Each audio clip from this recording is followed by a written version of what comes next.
Safety of the White House, as he does several times a week and hundreds of times a year.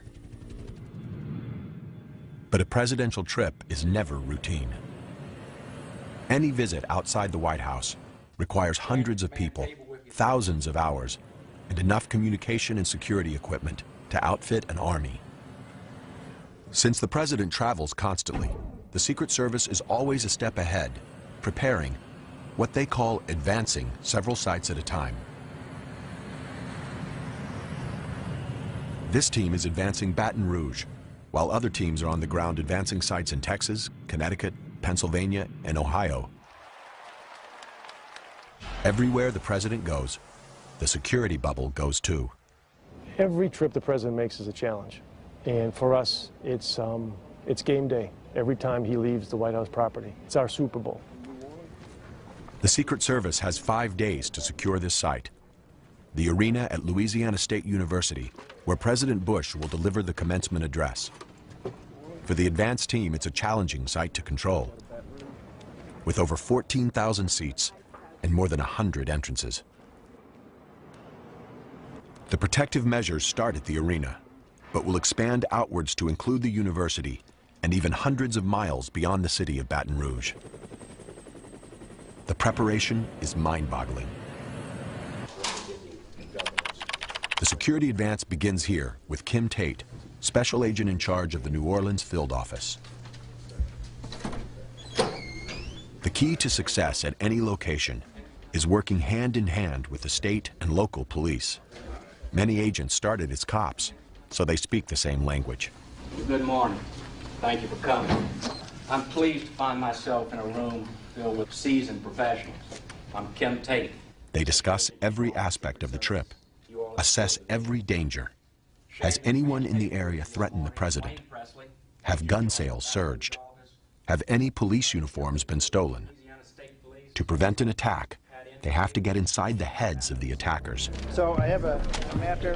What I want to talk about right now, while we're all here, is the motorcade route coming from the airport. The team maps out the most secure route for the motorcade. Out to Veterans Boulevard, brings us to Harding. Identifies potential sniper positions, pinpoints safe houses along the way, locates the nearest hospitals, and arranges for the president to have his own blood supply.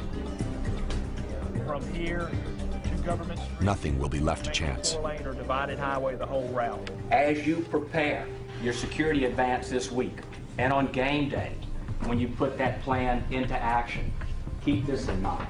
Somewhere, a group of people are meeting just like we are, but their intentions are entirely different than ours. They plan to disrupt, to compromise the secure environment that we provide for the president. I like to call it the assassin's funnel. You know, you have the lone gunman, you have suicide bombers to deal with. It can be a bomb, it can be a package. We have an obligation to try to think ahead, to try to find the things that they might attack next, and try to be ahead of the curve. When your mission is to protect the president, you don't underestimate the enemy. Protect the man, protect the symbol, protect the office. This is the mandate of the U.S. Secret Service. A purposely unmarked building in downtown Washington, D.C. is the nerve center for thousands in the Secret Service who work in domestic and international operations. This is the headquarters of the Secret Service. The enormous responsibilities for the agency ultimately lie on the shoulders of this man, the director of the Secret Service, Ralph Basham. As a career agent who rose through the ranks, Basham knows the mission here boils down to one thing: how's everyone today? Preparation. We're going to talk about the Baton Rouge trip. If you think about our mission, it's about prevention. We don't want to deal after the fact with an incident. We want to prevent the incident from happening. So that's why so much time and so much effort, so many resources go into the preparation for those kinds of events. Not many people know what the Secret Service does, and that's exactly how they like it. The image of the agent guarding the president is ingrained in our minds. But the Secret Service does a lot more than protect. Deep inside headquarters are some of the nation's top investigative and research units. The National Threat Assessment Center, the Intelligence Division, the Counterfeit Research Unit, the Electronic Crime Branch, and a tracking center for Secret Service protectees, including former presidents, presidential candidates, and visiting dignitaries.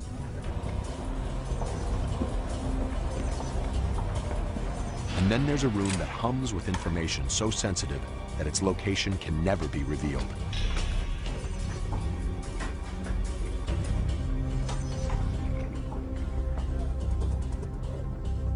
The Joint Operations Center. This is where the Secret Service tracks the movements of the president, the first family, and the vice president, and where the most important residence in the United States is under constant surveillance. Every entrance, every approach, even the air around the White House is monitored 24 hours a day. To maintain secrecy in radio communications, the primary protectees are assigned a code name. In the past, President Bush was known as Tumbler and Trailblazer. But as soon as the media learns the code, it changes. They say in the Secret Service, unless you're paranoid, you're usually not successful. There are regular, daily, ongoing threats of a president. That threat always looms. It doesn't go away. The chilling fact is that someone has always wanted to kill the president. In 1835, President Andrew Jackson's life was spared when shots from a madman's guns misfired. Abraham Lincoln was shot and killed at a theater. James Garfield was killed by an insane man at a train station. Despite the attacks, Americans were reluctant to authorize protection. The very idea of a presidential guard reeked of monarchy and seemed undemocratic. But at the turn of the century, shortly after President William McKinley was assassinated by an anarchist, Congress finally charged the Secret Service with presidential protection. Even then, their authorization had to be renewed annually. 50 years later, a brutal gun battle in front of the president's house settled the question of permanent protection once and for all. The year is 1950, a time when anyone could stroll down Pennsylvania Avenue, even the President of the United States. November 1st, the White House is still under renovation, and President Truman is living across the street at Blair House. Standing guard outside the president's front door is Secret Service agent Floyd Boring. Truman was upstairs taking a nap. Every day after lunch, he napped. And then he got up, got himself ready to go back to work. 2:15 p.m. Two men approach the front steps. Oscar Callazo, a Puerto Rican nationalist, approaches from the east. Rogelio Torsola approaches from the west. A man came to the front of the Blair House, and he pulled out a gun. Boring opens fire, driving him away from the front door. At the same moment, the second assailant opens fire at the guardhouse, hitting Secret Service Private Leslie Kofelt.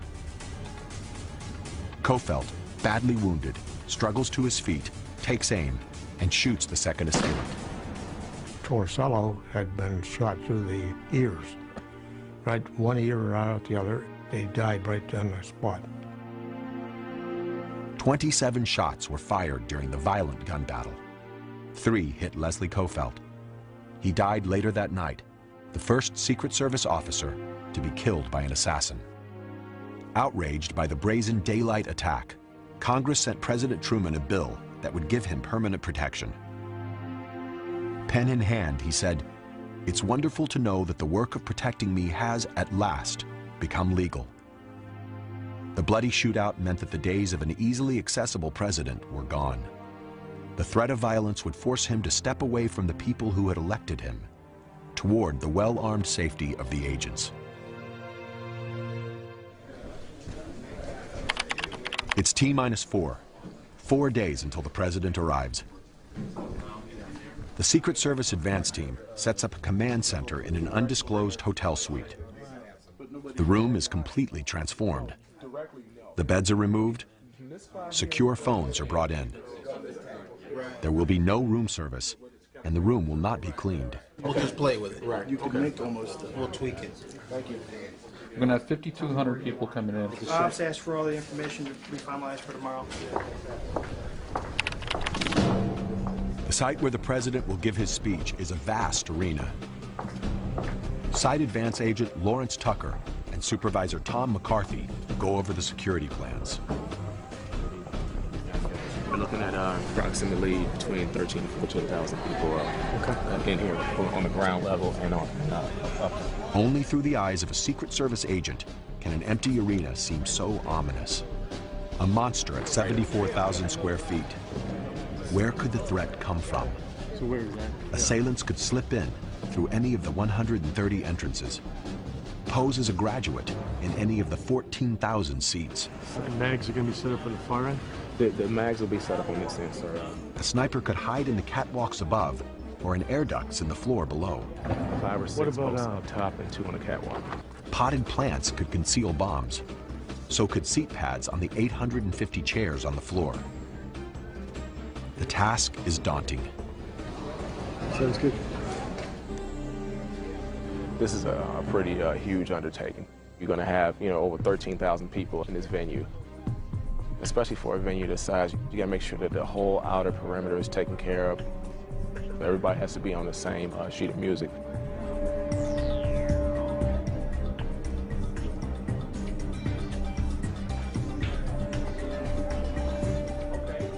Agent Lawrence Tucker, or LT, must do everything in his power to ensure that this arena doesn't become the place where the president is attacked.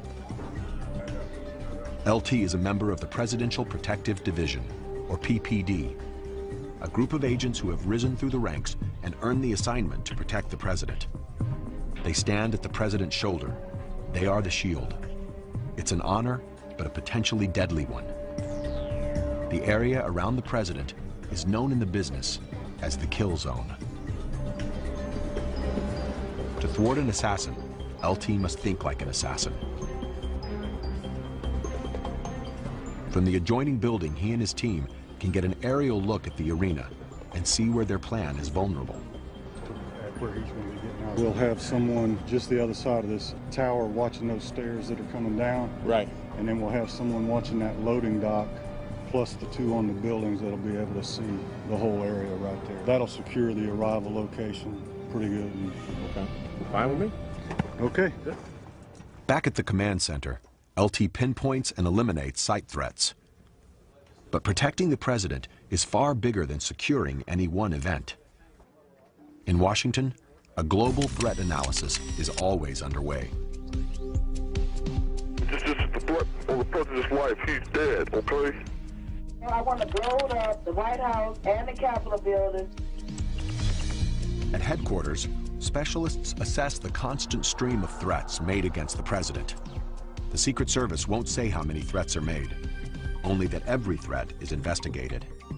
Yes, if I'm woken up at 3:30 in the morning again, I'll assassinate President Clinton. These recordings usually come from the agency's intelligence division, collected from calls into the White House, local police, and radio and television stations. Well, most of the time the recordings come in, there's a lot of noise on it. So first we try and remove the noise as much as possible without damaging the voice. And I'm going to blow up the president and I'm going to kill him. So you guys can have a fun time there because we're going to kill him. Schwartz listens for features in the caller's voice, accent, dialect, or speech defects. We're going to kill him. Any nuance that may help to set the voice apart and identify it. I want to blow up the White House and the Capitol building. Who is threatening the president? He's dead, okay? The answer is never simple. History has shown us that assassins come in all shapes and forms. We've had them from young men all the way to women that were grandmothers who have actually made attempts to assassinate our protectees. So every threat is taken very seriously.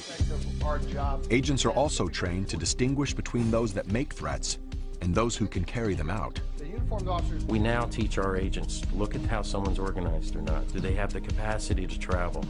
Do they have the capacity to obtain weapons? We'll go through the questions several times. Keep your feet flat on the floor, eyes straight ahead. If an agent thinks someone is dangerous, they may bring them in for questioning. Did you write any of those threatening letters? No. Did you plan with anybody to kill the President of the United States? No. Virtually every letter contains some traceable clue. We refer to ourselves as CSI without the commercials. It's almost impossible to threaten the President in a letter and remain anonymous.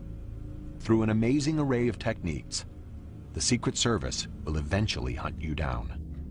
The Forensic Information System for Handwriting, or FISH, is a database filled with thousands of threat letters. Each time a new letter comes in, it's scanned, analyzed, and compared with other letters to try and identify repeat offenders.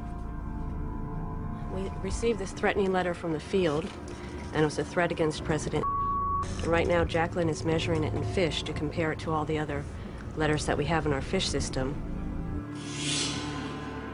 The same letter will also be subjected to an intense fingerprint scan. Once a print is imported from the threat letter, a database searches the millions of prints to find the best matches. Fingerprints, palm prints, and even foot and toe prints. Even the ink and the paper can be traced. The Secret Service has the largest collection of inks in the world, nearly 8,000, dating from the turn of the century and collected from around the world. Chemical analysis of the paper can reveal how it was processed, even the kind of trees used to make it. This is the end of the line for the threat letter. Here, the procedure will ultimately destroy the evidence. The letter is put into a chemical bath, which reveals remnants of the author's DNA. The residue will turn a purplish color. Latent fingerprints and any grease or oils are now exposed. The clues gleaned from all the labs are combined to create a profile of a potential suspect. We may not get a match in terms of an identity, but we're able to say that the letter written in Boston 2 years ago matches the one written in Phoenix that we just got in. So we know we have the same person appearing, and that's a great investigative lead for us. Imminent threats are quickly relayed to field agents, like the team in Louisiana. Here, there are just 3 days to go before the President arrives. They've scouted the site. Now they refine their plan. Good evening, everybody. Let's get this done. We're 3 days out before game day. Everybody should know where they need to be. Just remember all your paperwork and everything that needs to be turned in. We're going to go over some administrative stuff now, and then we'll key in on the technical stuff. No one has ever been privy to the security plans of the Secret Service, and no one ever will.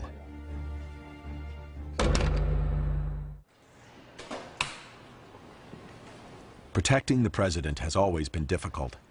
In 2001, events conspired to dramatically increase the danger. September 11th started as a pretty routine day for me. I got in about 7 o'clock, and I got a call from the duty desk, and they were briefing me that we were getting intelligence that there was a potential hijacking. So we activated the crisis center.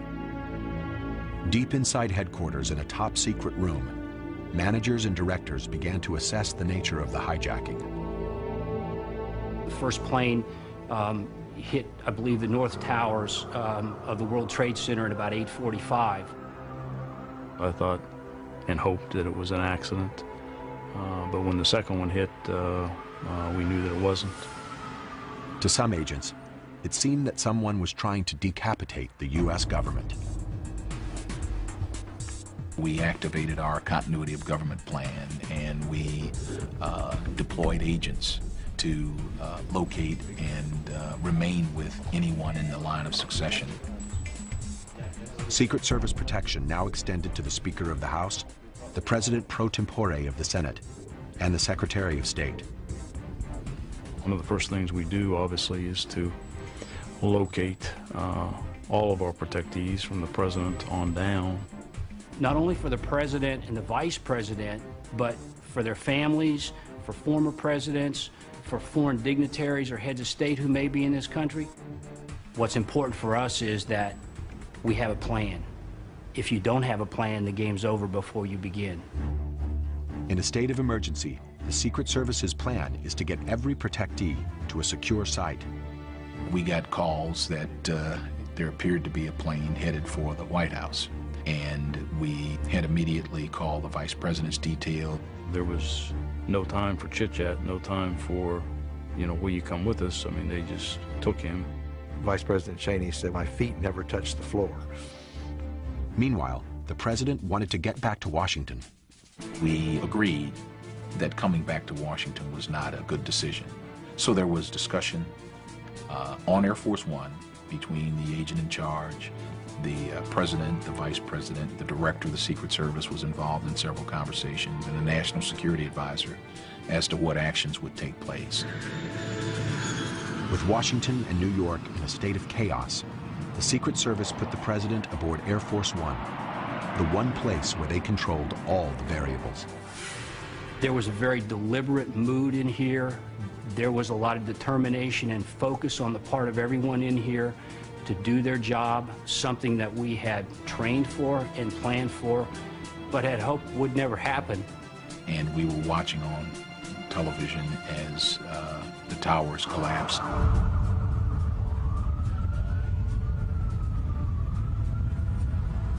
As headquarters watched the horror unfold, agents in the New York field office, directly across the street from the towers, were experiencing it firsthand. We moved out onto the West Side Highway, where I'm absolutely proud to say agents of the Secret Service were conducting triage. We had a lot of injured workers there, broken legs, torn flesh, gaping wounds, and we went right into mode of treating these people. I just felt it was amazing how no matter where you were in the city as an agent, somehow there was another agent that you ran into. I think part of our training was to expect a diversion, expect multiple attacks, and in the back of our minds, I think a lot of us were kind of on the watching and thinking, what else should we expect?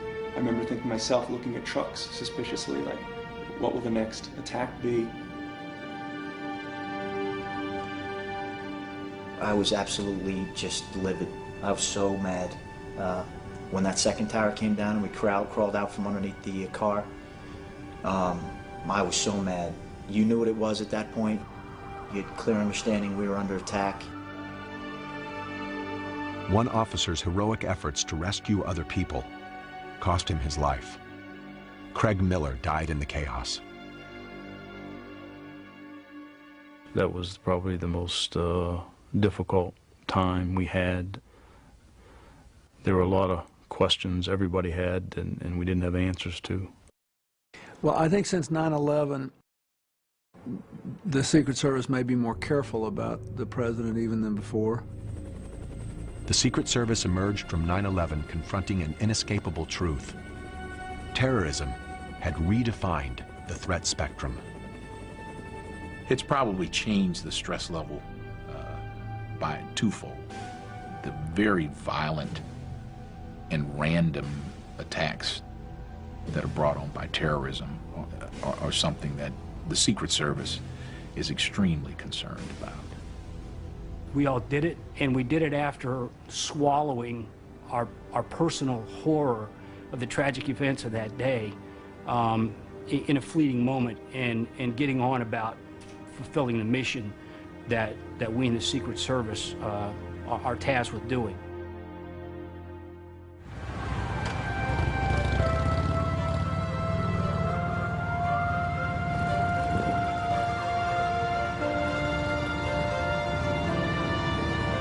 The presidential motorcade is on the move. A trip to an event in town. They've driven the route hundreds of times. The bubble advances through familiar territory. But familiar never means risk-free.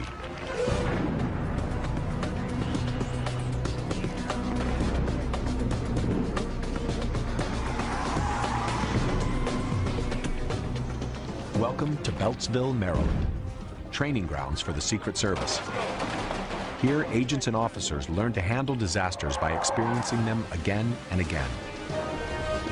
Car car bombs, snipers, gas and chemical attacks. A chilling variety of assassination attempts are launched against the agents in training. There may be instincts that all of us are born with to move away from danger versus moving toward it. One of the things that the Secret Service does through its training programs is take that out of you. You're hearing shots go off, shots be fired, and you're still responding to the problem, not running away from it. Thick forest surrounds the Beltsville compound, making it invisible from the road. But inside, it feels and sounds like a Hollywood backlot. There's a tactical village with a main street and building facades to scale. And half of Air Force One. This is where Secret Service agents come to prepare mentally and physically for the worst. Okay, guys, obviously we've given you the worst case scenarios in our training here today. Hopefully you'll be able to respond without thinking, so in the real world, if the extreme happens, you'll be able to do it and be successful. It's a type of agency that takes perhaps a type A personality, type A squared. They are mostly very measured people, very under control of their emotions at times of stress. Smart, very meticulous planners. Through training, through a mindset, through a conditioning, be prepared to step up when the time comes. The culture is not the biggest and the strongest that come to the table. It's the swiftest and the smartest that come to the table. Every agent learns how to take down a potential assassin, how to fall out of a moving car, to treat for shock and for bullet wounds. They endlessly repeat hundreds of maneuvers to create a Pavlovian response, a muscle memory, the right reaction to a situation the agents hope will never happen. It's not a, let me stop and think about this for a minute, and then make a decision. It is a reaction that comes from just the constant, repetitive training. Some agents go through an intensive evasive driving course, a key part of protecting the president. In a worst case scenario, you know, if the motorcade was attacked, it's all really about, you know, protecting the main guy.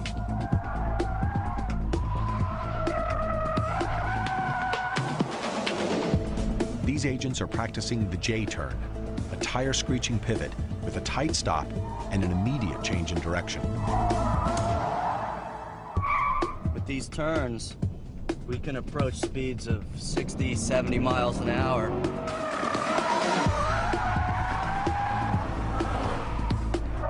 They practice in Camaros, but they'll use their skills on the real thing, Suburbans and limos that weigh much more.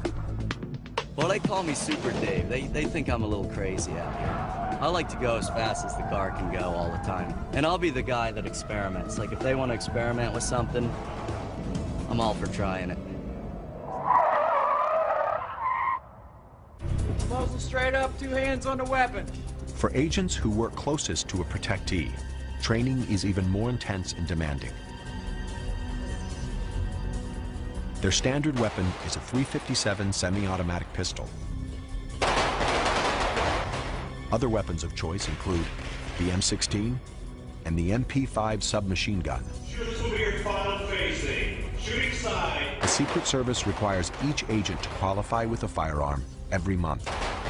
Because they may be called upon to open fire in a crowd or from a moving vehicle, agents must learn rapid, accurate firing. And the training never stops. Agents on presidential details must return to sharpen their skills 2 weeks out of every 8.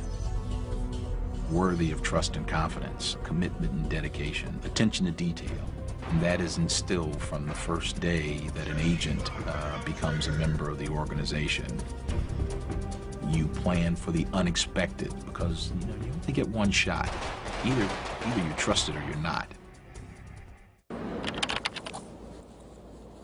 In a basement garage in New York, a different kind of training is underway. These agents are preparing not to protect the president, but to protect the lifeblood of our economy, the U.S. currency. There's a good possibility that we encounter these 2 guys today, that they're packing as well. Everybody wear your vest. Vests are not an option, all right? 2 weeks ago, agents in the New York office broke up a ring of Eastern European counterfeiters. Today, the Secret Service squad is heading out to recreate the bust for training purposes. Most people don't know that more than half of the entire Secret Service staff is dedicated to investigating counterfeit currency and electronic fraud. I think a lot of it has to do with the fact that the public doesn't really know what we do. I think they're under the premise that we all fly around in capes and that we're bulletproof and that we're part of some secret association with a secret handshake. When you think of the Secret Service, you think of protecting the president and the vice president, and no one realizes that we do a lot more. The Secret Service was created in 1865 to stop counterfeiters. At the end of the Civil War, counterfeit money was so rampant that it posed a serious threat to the nation's banking system. As much as 1/2 of the nation's money supply was fake. The Secret Service's mission was to restore public confidence in the country's money. The work was considered so sensitive, the identity of the agents was kept completely secret, and a name with an instant mystique was born.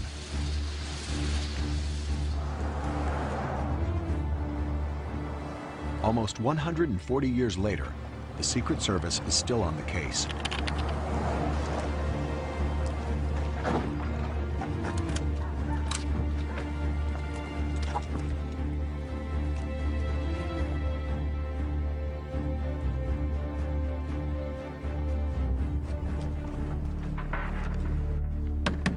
Police with a search warrant, open up! Police, open up! Please, please, get down, get down, get down, get down, clear, I'm square. When the agents broke through the door 2 weeks ago, the counterfeiters had left the site and the cash. Oh yeah, that's the money. Looks like we got it. There it is. Get some more pictures of us. If they hadn't been busted, $500,000, all fake paper, could have made it to the street. Money, money, very nice, very nice.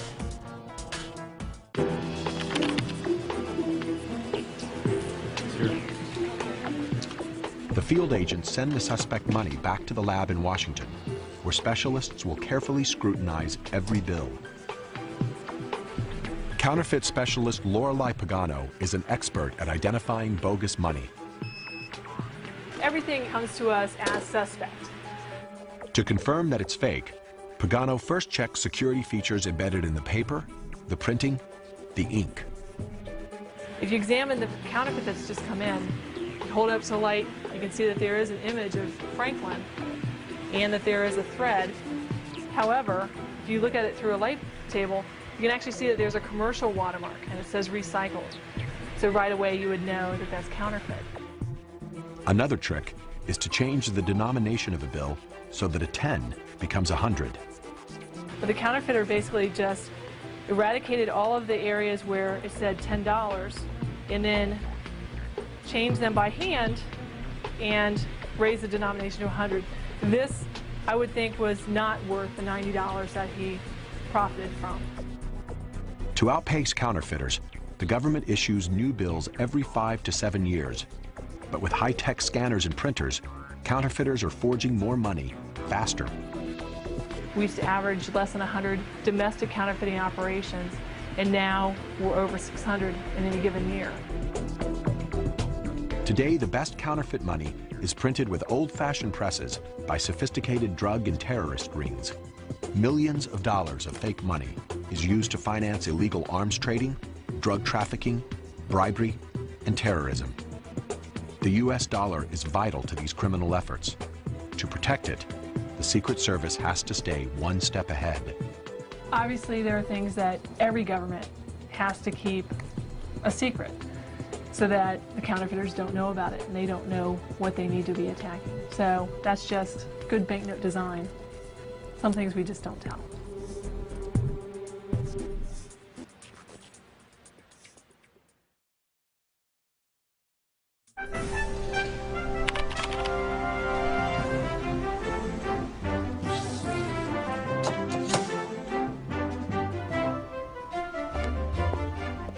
In an undisclosed location, Agent Ken Valentine cleans and polishes the president's car.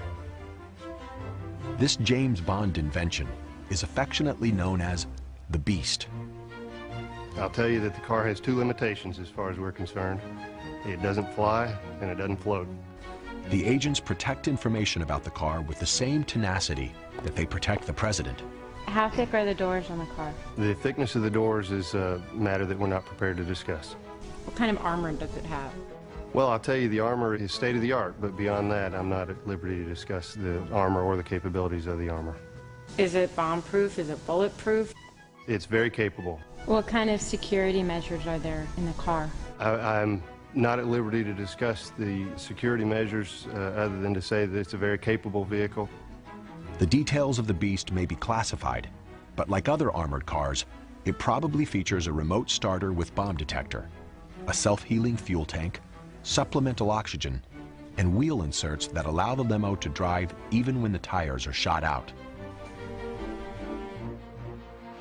One thing is clear: any car with windows as thick as phone books and doors that weigh hundreds of pounds is not like any other car in the world. But the Beast is more than an armored car.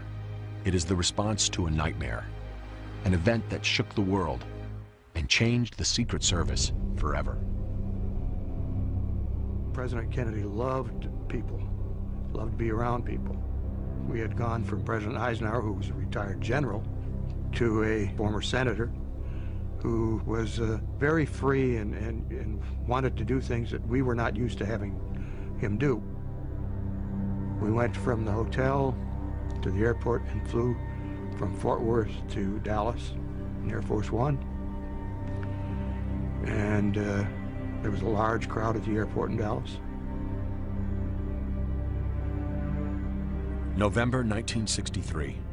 President and Mrs. Kennedy are in Texas to rally support for the next presidential election.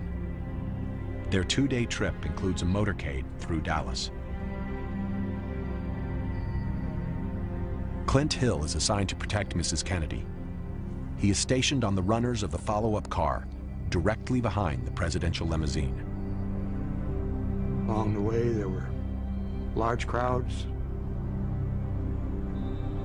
We stopped a couple times to permit the people to shake hands with the president.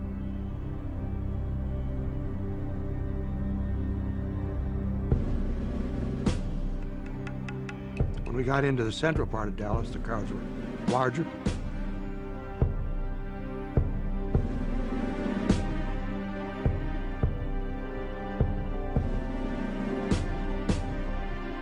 As we proceeded down through the center of Dallas, on occasion I would move from the follow-up car up to the back of the presidential limousine.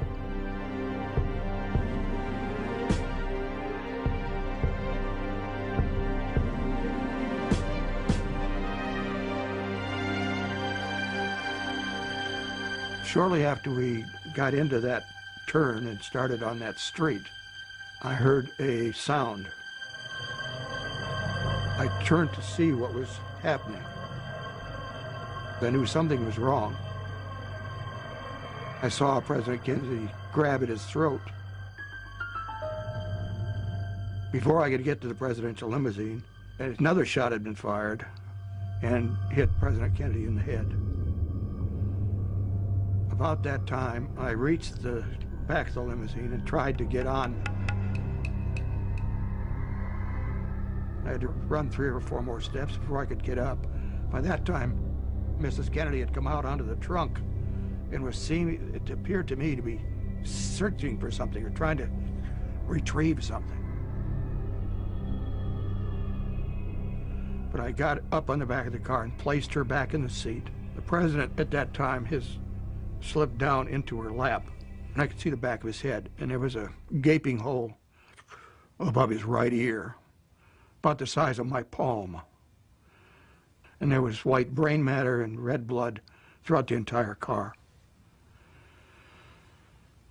The car jolted forward, and we sped off to Parkland Hospital.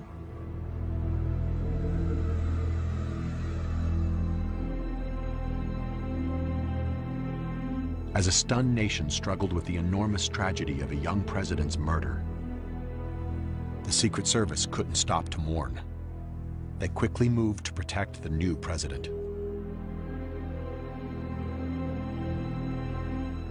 But the assassination shook the organization to its base and left the agents on the detail devastated.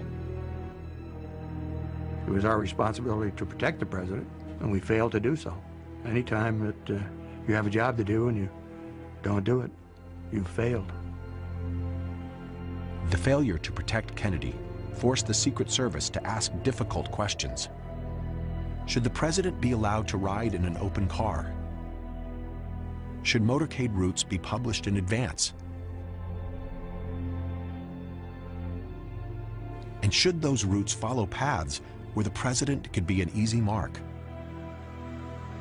Whatever the answers, things would never change for Clint Hill. It's something that will never go away. I still have nightmares about it.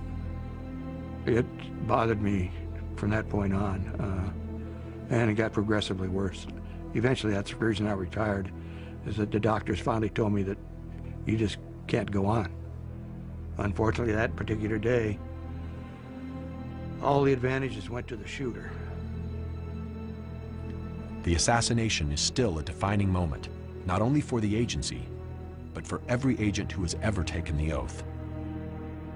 You don't think about your wife or your children or your own life.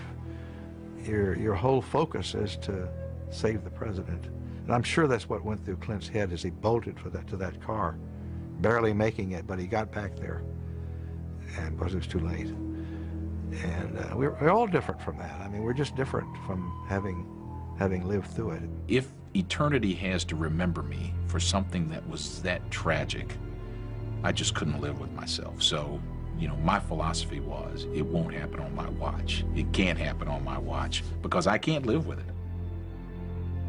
The assassination forced the Secret Service to rethink protection. Training was completely revamped. The number of agents jumped dramatically, and the service developed state-of-the-art threat assessment abilities. Riding in an open car would become the rare exception to the rule. The car would become armored and sealed, a rolling fortress, the very embodiment of the protective bubble.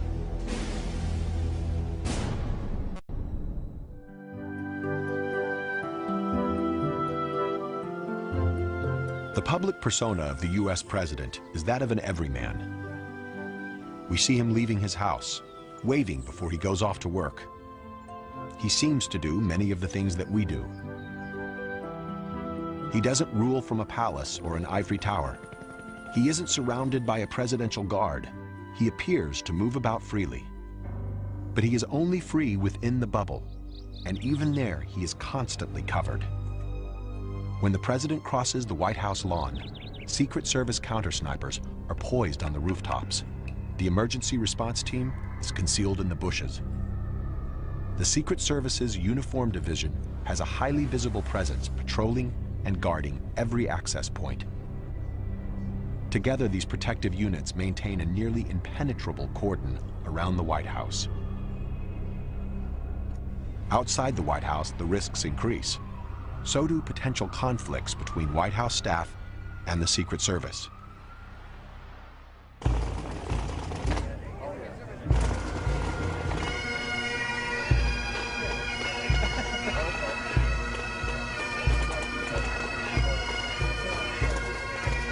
Politics and protection are like oil and water. You really have to have a good blender in order to get it to work right. You know, if we had our way, we would probably bring the president out once a year in a bulletproof capsule and show everybody that he's alive and then take him back into the White House. If the staff had their way, he'd be out shaking hands with the public on a day-to-day basis. I've said this many times that the Secret Service is there to keep them safe, and that's not always consistent with making them happy.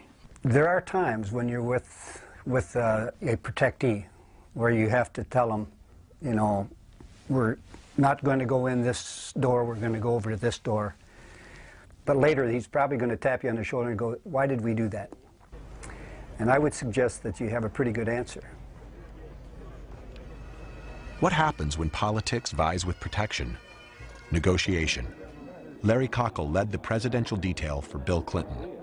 He remarked once that of all the people that he interacted with and of all the authority and power of the president, that the Secret Service was the only entity around him that would tell him no. So I don't think there was ever an instance where I overruled the president, but I found a way to make him see my point. Sometimes the agent simply has to make a dangerous situation work. The president, he wanted to go to Bangladesh and Pakistan, which for all intents and purposes would have been going into Al-Qaeda's backyard. I had to actually prepare to try to talk him out of going, but at the same time, I had to prepare to take him there in the event that he wasn't going to take my advice. We went down to Cartagena when a lot of people were saying, don't go down there, the drug warlords are out of control at Cartagena in Colombia. And I said, we got the Secret Service, I'm not going to worry about that. Now the president, more than any other time, is in a cocoon. The problem of a president being more and more isolated from mainstream America and from the way people live and the way they think is a problem that eventually we're going to come to regret, in the sense that it went too far.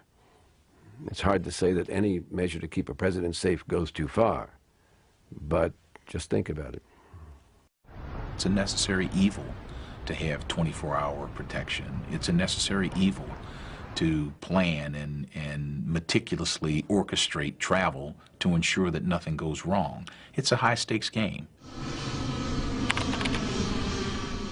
Preparation for that high-stakes game has reached a dramatic stage at the Baton Rouge airport.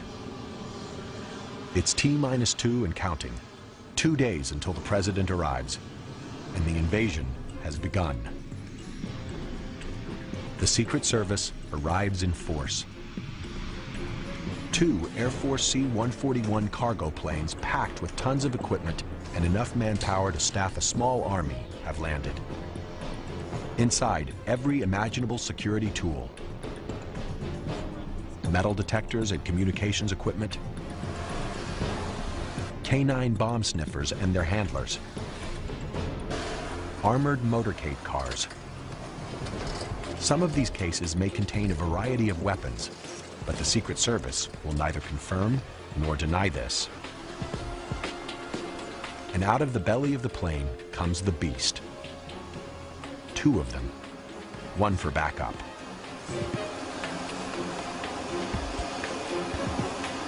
The Secret Service team expands to include counter-sniper and counter-assault teams, technicians and support staff, drivers and spotters, doubling the number of agents and officers on the ground.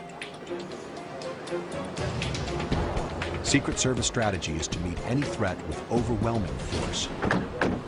Prior to the arrival, the motorcade is going to stage in this general area over here. Supervising Agent Tom McCarthy begins to nail down the security plan at the airport location. The president's going to depart off the plane, meet his greeters at the bottom of the steps.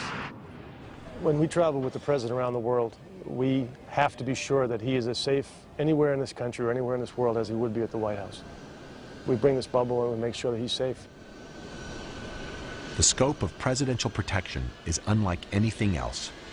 But one other person whose protection approaches this level is the presidential candidate. Candidates had always lived outside the bubble until a deadly attack in 1968.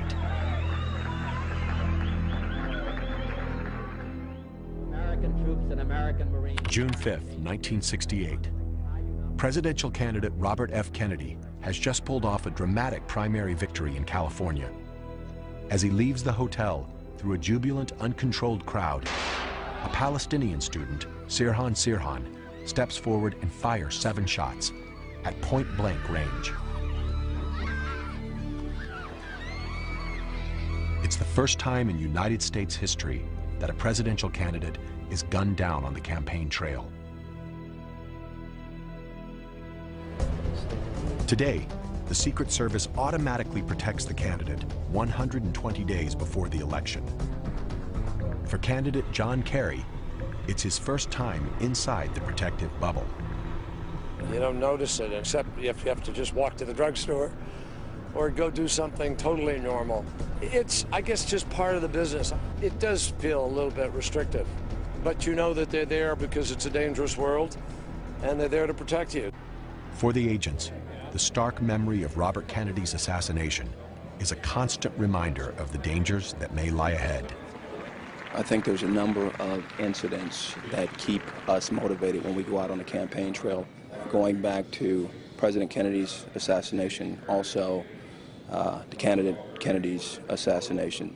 Those things keep us motivated and keep us on top of our game, even in the long, trying days of the campaign. Though the protection isn't quite presidential, it's still intense, because the risks are just as high. This is a unique visit today in Davenport, Iowa, because the president is visiting here simultaneously with Senator Kerry.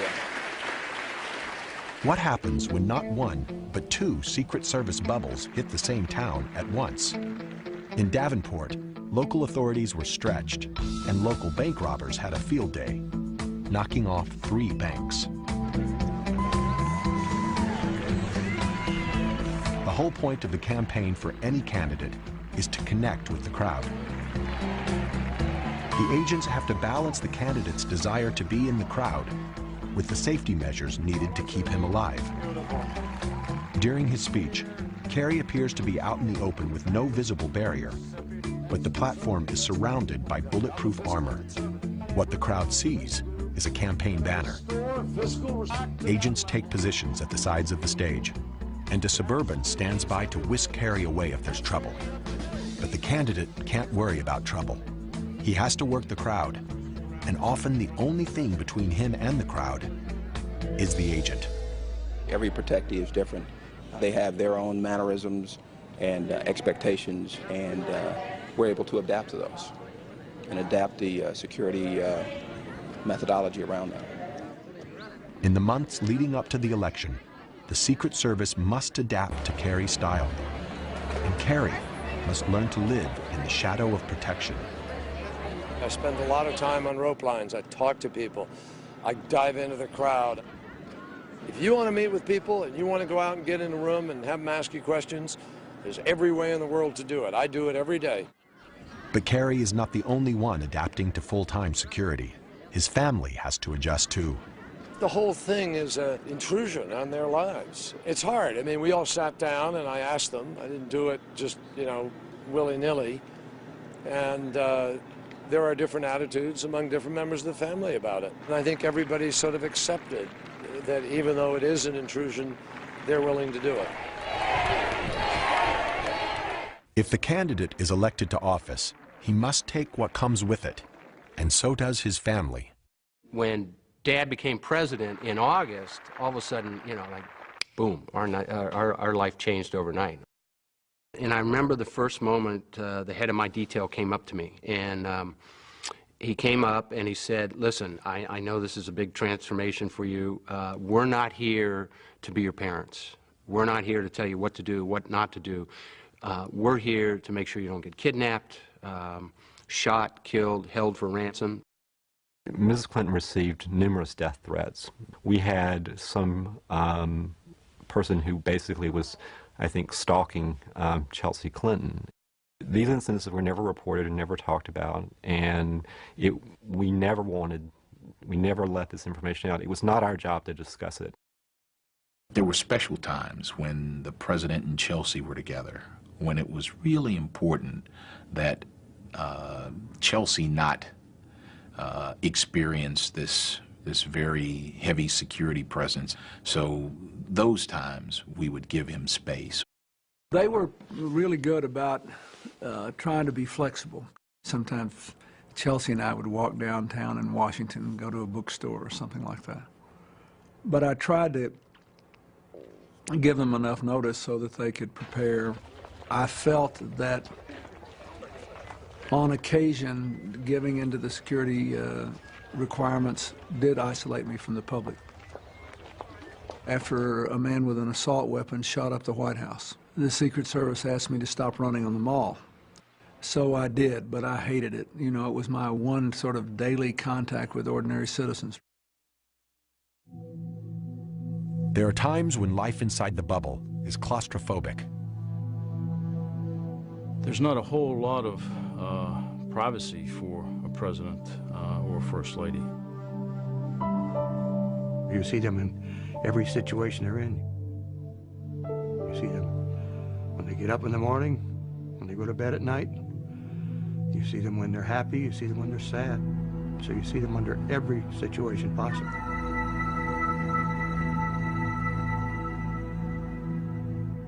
People say, well, how can you live that way with somebody at your front door all the time? Or you walk out to go for a short walk and there's a Secret Service person.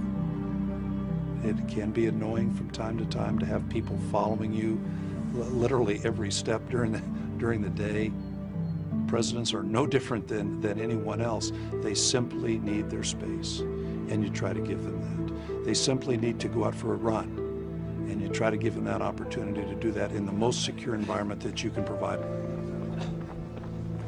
That's a part that I don't think a lot of people understand about the Secret Service. We're trying to make these people's lives as normal as we can, even though they are protected on a 24-hour basis. There are only a few rooms in the White House where the president and his family can be truly alone. But so much proximity means very little privacy. The agent must be absolutely trustworthy. Discretion is essential. I don't know about other first families, but I know that Barbara and I talk very frankly in front of them. Always did and always will, because we have total trust in their professionalism, in their discipline. But they know a lot of secrets about our own family, personal, intimate stuff about our kids and grandchildren and all of that. The Secret Service is in the front seat of the car when the president's riding with people, talking about anything from national security to sensitive political matters to, you know, personal family matters. What you hear and what you see, if they're of a personal nature, if they're of a national security nature, has to stay with you. In 1998, the issue of agent confidentiality was put to the test. Independent counsel Ken Starr subpoenaed several Secret Service agents and officers, including lead agent Larry Cockle, to question him about President Clinton's affair. The Starr investigation wanted the agents to testify about personal conversations that they'd overheard, and that's just not what they would ever do. We internally in the organization didn't want to be perceived as flies on the wall. I've been present when sensitive family issues were discussed, and as much as possible, I didn't want to hear. I didn't want to know. I felt awkward being present, but I knew my presence was compelled by law. The Secret Service contended that requiring testimony from their agents and officers about the very people they protected compromised the essential trust necessary to keep them safe. We felt very strongly that our agents shouldn't have been summoned to testify in that grand jury. We still don't think it's correct. We argued that all the way to the Supreme Court. But the Supreme Court ruled that the Secret Service was not immune to subpoena power, and ultimately, Agent Larry Cockle and the others were compelled to testify. It was one of the few times in history that the Secret Service was forced to violate the unwritten code of confidentiality that is their trademark. A difficult job just got tougher. It was a tough time for the Secret Service. We all felt that that it's awkward to compel anyone to be subjected to a set of circumstances and then use it against them. ID, sir. Thank you. Thank you. T-1. 24 hours before the president arrives. More agents and officers stream in for a final Secret Service briefing. The agenda is so sensitive, there's even security screening for the security briefing. First, I want to thank Lou Velez, who's created a tremendous security plan here. Okay, we'll go ahead and get started. It's Friday, May 21st, 9:15 a.m. President Bush arrives at the Baton Rouge Metropolitan Airport. The advance team runs through the entire security plan so that every team member knows their role. New threat assessments are reported and potential responses are built into the plan. By game day, the details of the plan will be so ingrained, execution will be second nature. The team appears to have doubled in size again, but the Secret Service will not reveal the size of their force. We've had our people in place here working with the local law enforcement for over a week now. We're finalizing all the details tonight. We're very confident that tomorrow will be a success. And once we complete tomorrow, we'll go on the road and do it again someplace else. Remarkably, while this Secret Service team advances the LSU event, other teams are advancing 5 more sites around the country. The president makes hundreds of trips per year. For the Secret Service agent working protection, there is no break. As soon as an agent finishes one advance, they'll go to another. It's not a job for them, it's a way of life for them. It's a lot about being patriotic, and it's a lot about doing the right thing. It's not all 007.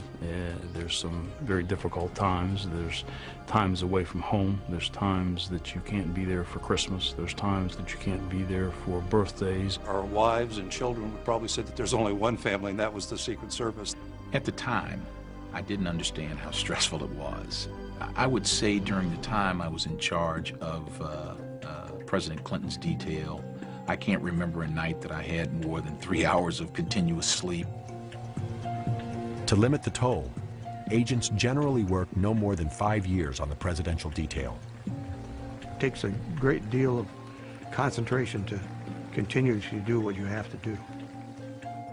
But you never know what's around the corner. Everybody burns out. No one maintains an edge constantly. There's a great support network amongst the agents, and I think we all watched each other to ensure that the stress didn't overtake us, that we paid attention to friends and colleagues working around us. There is a brotherhood among agents. You're bonded to those guys forever. It's one for all and all for one kind of situation. You live together, you eat together, sleep together, you work side by side. These are people I literally grew up with. They're like childhood friends, if you will. There's nothing I wouldn't do for them. At the same time, I know there's nothing they wouldn't do for me. Agents need that kind of support, especially during presidential campaign season. Campaigns are unpredictable and largely unscripted. Working protection in this environment is one of the most stressful jobs they do. Some of the toughest challenges are unannounced stops, instances where the candidate decides to get off the bus and the schedule and meet the people. On these off-the-record stops, known as OTRs, the agents have no choice but to follow the candidate. In a campaign, there's no way of screening every individual that comes out to greet the candidate. When he decides to go out and press the flesh, the agents can't stand in front of him. They have to be to the side, so he's exposed. In August of 2004, candidate Kerry's bus makes several unannounced stops between Davenport, Iowa, and Hannibal, Missouri.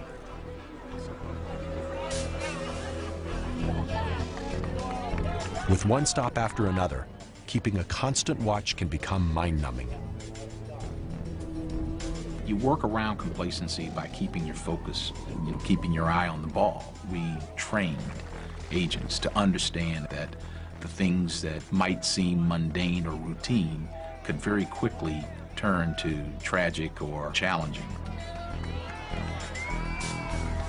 You have to maintain that focus, and there can be no distraction, and that all comes down to discipline. We pride ourselves on anticipating potentially anything that could occur and then preparing for it. Hold them on the other side of the question table. You can't drop your guard. You can't stop looking. Sir, take your hands out of your pockets. At every location, the Secret Service will ask people to show their hands to make sure no weapons are concealed. To the agents, even a pen is potentially dangerous. Sir, can you take your hands out of your pockets? Thank you. You know, you can scan a crowd quite rapidly and pick out somebody that's acting strange, dressed differently. You're looking for the unusual. Maybe just doing some strange thing that catches your attention. An unannounced stop is still something that is allowed. I don't know how the Secret Service could prevent it. But at that moment, the stress level goes way up. You never know who might be there. You never know what might happen. And you watch them, and they're looking at the hands, they're looking through the crowd. Nice to see you. Yes, oh, your baby. And you just see it in their eyes, and you see it in their body movements. This is a high point of stress. This is the most dangerous point. September 5th, 1975. President Gerald Ford has just finished a speech and is on his way to the California State Capitol building. His motorcade is waiting. But it's a beautiful day. The Capitol building is just across a park, and President Ford spontaneously decides to walk. Agent Larry Buendorf is working on President Ford's protective detail. He walked out of the hotel, and there was a crowd that was across the park at the time that was cheering for him, and he decided to walk. So this creates a lot of tension within the agents themselves, because we're now going into an environment that is not controlled. We don't like to do that. You got the media, they're running with their cameras. We're trying to watch the president, watch the crowd. People started shaking hands, and you know, sometimes they hold on too long, and so you're very busy trying to keep the crowd away, and there's so much going on. I'm shaking hands with a lot of people, and I noticed a lady in a very vivid red dress sort of walking with me as I was walking toward the Capitol. And all of a sudden, I went to shake hands. I see a hand coming up with a gun. And I'm thinking at the time, I'm going for this. And I step in front of the president. Squeaky Fromm, who was pulling back on the slide. I hit it, stopped the slide, pulled the gun away, pulled it up to my chest. She's screaming. I've got the gun and I've got her, and I'm not letting go. So I just push her away from the president. The president's going one direction, I'm going the other direction, and she tries to run, and I pulled her back. She goes down on the ground, I pull out my cuffs, I cuff her. I yelled out to the agents covered him, they were gone. How could the agents have predicted that Lynette Squeaky Fromm, a member of the Manson family, would be waiting for the president on a route he wasn't certain to take? What she was doing in the park, who knows? What she's doing with a .45 strapped to her leg, who knows? But she decided at that moment to make a statement. I happened to be looking in the right place at the right time and did the right thing. Agents always have to be alert. They've got to be watching for that person in the crowd that's acting alone. Larry Buendorf's instincts saved Gerald Ford's life. Do you think back at it? A lot. You do. You think about it a lot. Because you know how close it could have been and how it might have changed history if it hadn't gone down the way it went down. Astonishingly, just 17 days later, it happens again. September 22nd, 1975. White House photographer David Hume Kennerly is waiting with the press pool for President Ford to exit the St. Francis Hotel. I went out and looked at this crowd on the other side of the street, and I just thought, I got such a bad feeling from it, like this sense of dread, really. When President Ford came out of the St. Francis Hotel, I have a picture of him waving to the crowd. And then the shot was fired, and you could see him wincing. I was shot at by Sarah Jane Moore, who was across the street. Thank goodness a Marine standing next to her saw her in the process and hit her hand, and the shot went above me. the Secret Service jammed me into the back of the limousine. And they were all kind of laying on top of him as they're driving off back to the airport. After a couple of minutes, Ford says, "That gunshot didn't get me, but I'm going to be crushed to death under you guys. This is an armor-plated car. Get off of me." With the quick succession of attacks, the Secret Service reflexively tightened their hold. I know that President Ford was really angry about the 2 attempts on his life. And he was angry that he knew it would further insulate him from the public. The Secret Service wanted him to stay in the Oval Office after those incidents. And Dad said, you know, the president cannot be held hostage in the White House. And he made it very clear that after both the Squeaky Fromme and the Sarah Jane Moore situation, he was going to go out and continue to be in the public's eye because he didn't want the American people to think in any way that a president of the United States could be held hostage because of attempted assassination. Game day.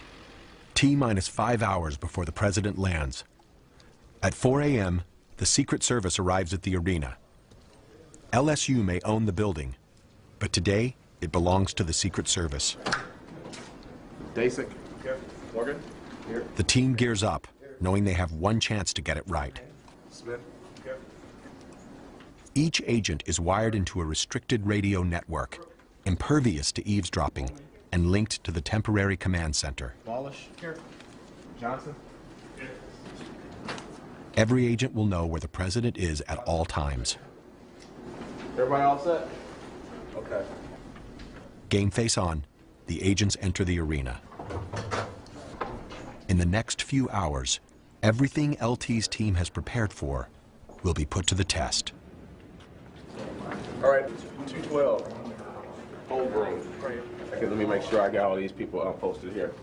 Rusin, you know where you'll be in the security room.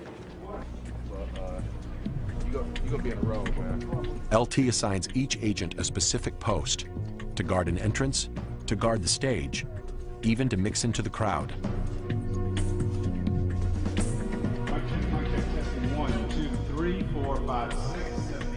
At T-minus 3 hours, the Secret Service hold on the arena begins to tighten. 1, 2, 3, 4, 5, 6. They now execute a comprehensive search for bombs and weapons, called a sweep. Ladies and gentlemen, the President of the United States.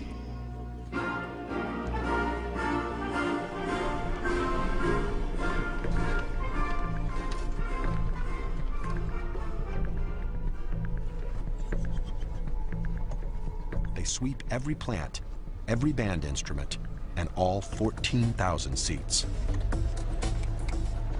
These Belgian Malinois are considered some of the best bomb detectors in the world.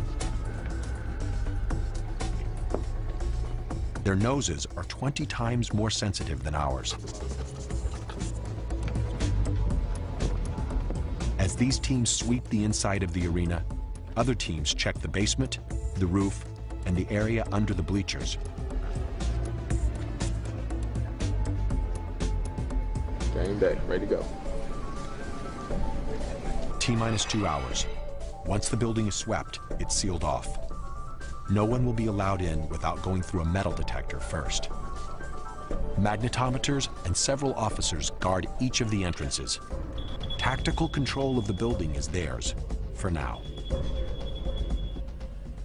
At the Baton Rouge airport, it's T-minus 90 minutes. The agents are busy taking control of this real estate, too. The president's private fuel supply is standing by. The Secret Service choreographs the movements of the press, the motorcade, well-wishers, and even the president himself. We're all going to come in here. The press is going to do a preset, get all their equipment swept, and then we're going to get them in one organized group over to their designated press clean area. If any of them go out, it doesn't matter that they've been swept once, you get swept all over again. Let's head over to where the press is. Actually, what people can... In 90 minutes, the team will shut down all movement on the airport. They call it lockdown. Sweeps are underway here, too. The K-9 team checks every vehicle, even the Baton Rouge Police Department motorcycles that'll accompany the motorcade.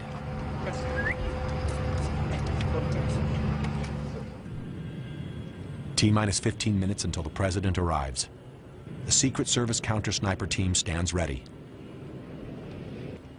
At T-minus 5 minutes, the Baton Rouge airport is temporarily closed.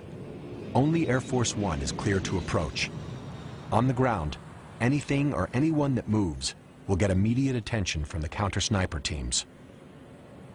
Their measures may seem extreme, but the agents know that history has a violent way of repeating itself. It was a very routine trip from the White House to the Washington Hilton Hotel. The president gave a speech to the Building Trades Union. He left about 2:27 p.m. that day, and we were walking toward the car. When the president came out of the door and started to his limousine, and some of us began to shout at him. Remember the lady behind me saying, "Mr. Reagan, Mr. President." And just about 6 or 7 feet from the open door, I heard 2 quick shots and then 4 more.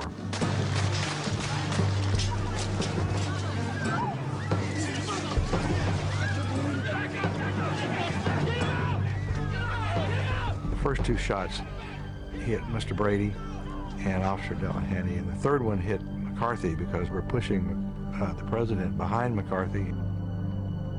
McCarthy, he didn't let me down. He stood up there and took it.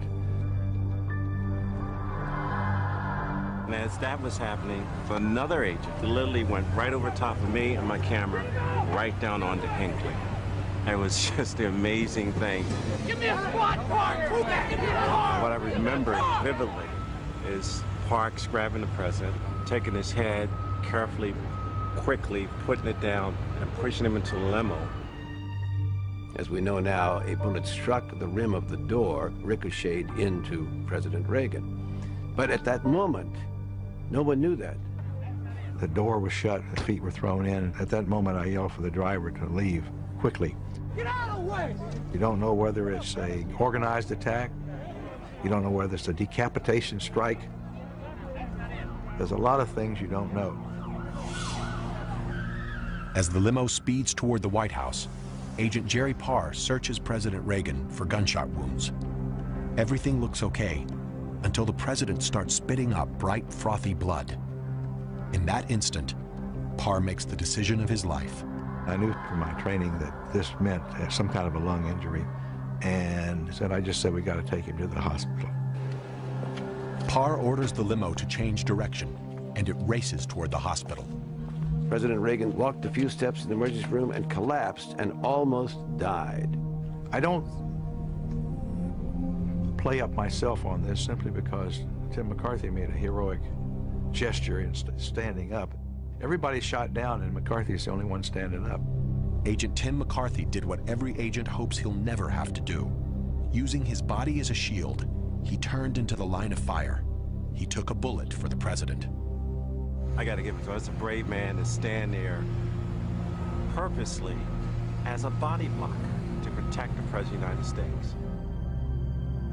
When the shots rang out, agents are trained to cover and evacuate. And cover means cover with your own body. It's a counter-instinctive movement. It's muscle memory. And it's a moment, when you really think about it deeply, that it's where history and destiny hang in the balance.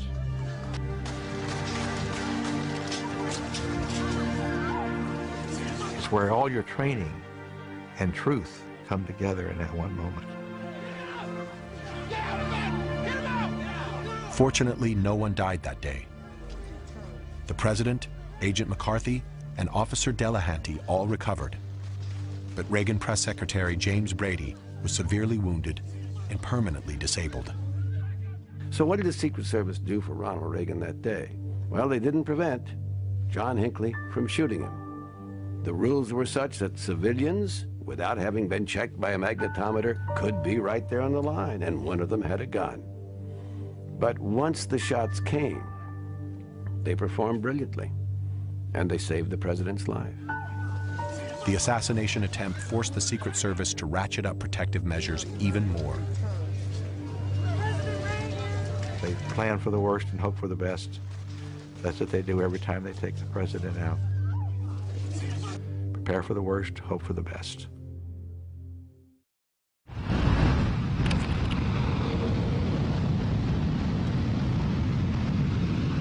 "9:15 a.m., 0 hour. The enormous preparation is over. It's game on. You can think of the Secret Service as a conductor of a large orchestra, but the musicians are made up of the police and fire and emergency medical services. When we met for the first time earlier this week, it was to announce that we had a performance. We didn't have a musical score. We didn't have a security plan. During this past week, we came up with that composition. Today is the event.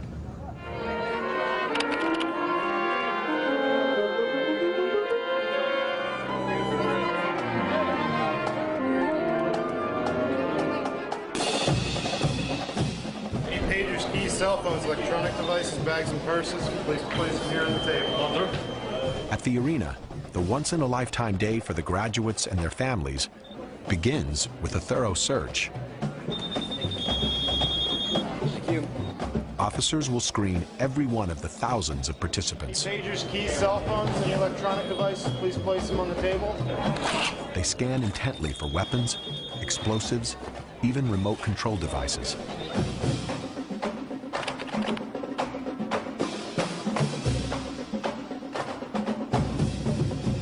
The president exits Air Force One as the security rolls out ahead of him.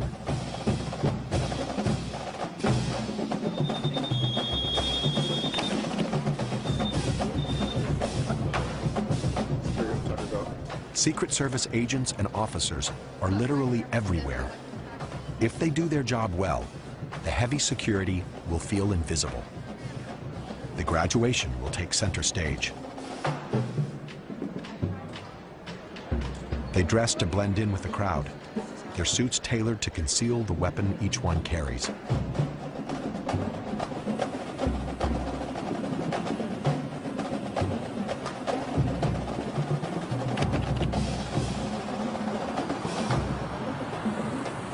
The motorcade prepares to pull out.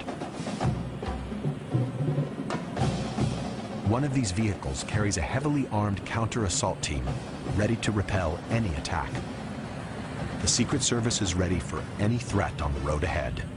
Attention all post standards at the Maravich Assembly Center. We have departure from POTUS to this location.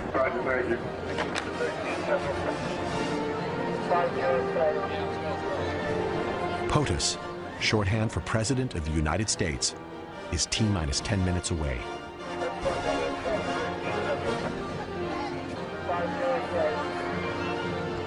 For LT and his team, this is it.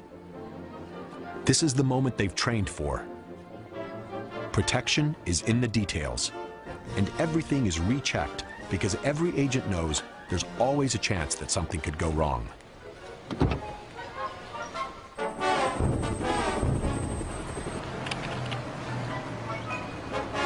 The beast arrives, right on schedule, to the minute.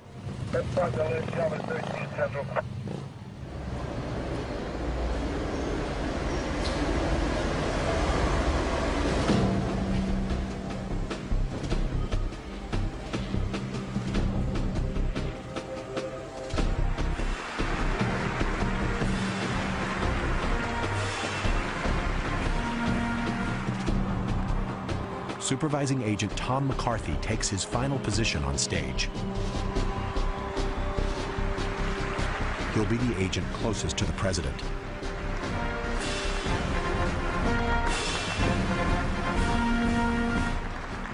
Ladies and gentlemen, the President of the United States.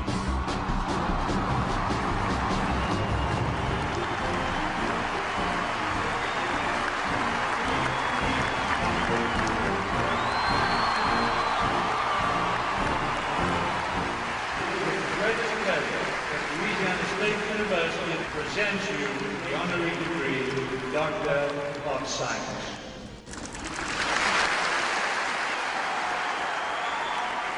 Thank you all very much. I want to thank you for the warm welcome. I'm honored to be with you on graduation day. I speak with some authority here. I've seen how things can work out pretty well for a C student.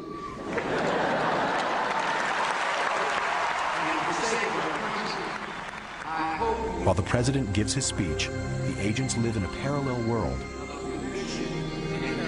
a world of intense vigilance. Each agent plays a role in securing the 360-degree safety zone. They scan for the individual who does not fit in, who is doing something different. We will defend freedom and security of this nation, whatever it takes. I see witnesses ideas of young Americans, but I have confidence in you and your generation. I wish you all the best. Thank you for letting me share this today. I'm proud to be a member of your class. Congratulations.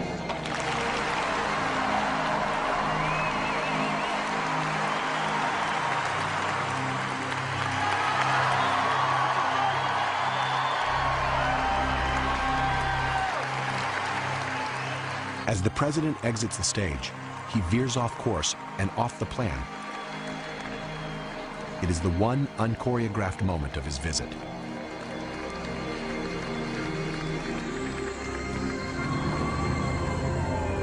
Then the ranks close, and he is in the cocoon again and on his way back to the airport. But for the agents, it still isn't over. On the tarmac, a crowd of 300 wait to see the president off. They look like a spontaneous group, but they are not. They have all been invited and screened. They are temporary guests inside the bubble. Sure.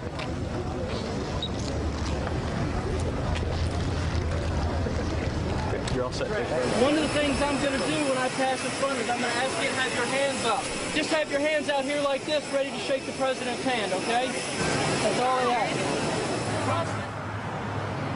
When you stop and think about all the things that have to occur to keep that well-oiled machine running, the responsibility, the dedication, the many sacrifices that people make day in and day out, it's just truly incredible.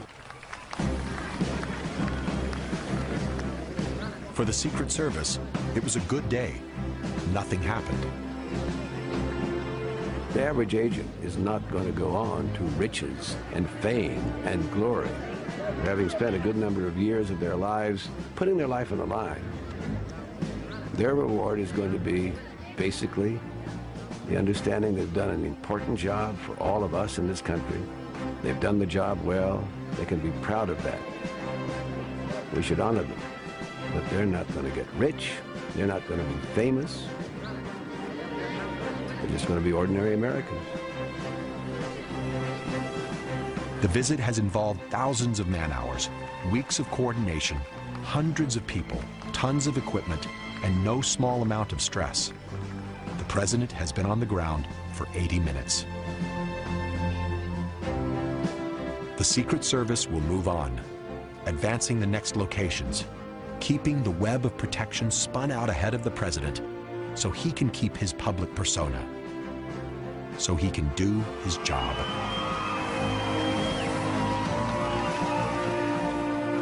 It was an incredible experience. It was an opportunity, it was an honor. Of all the things that I could have chosen to pursue in my life, I'm glad I had the opportunity to serve in the Secret Service. The things that I've witnessed as a part of history have been incredible. I wouldn't change it. I'd do it again.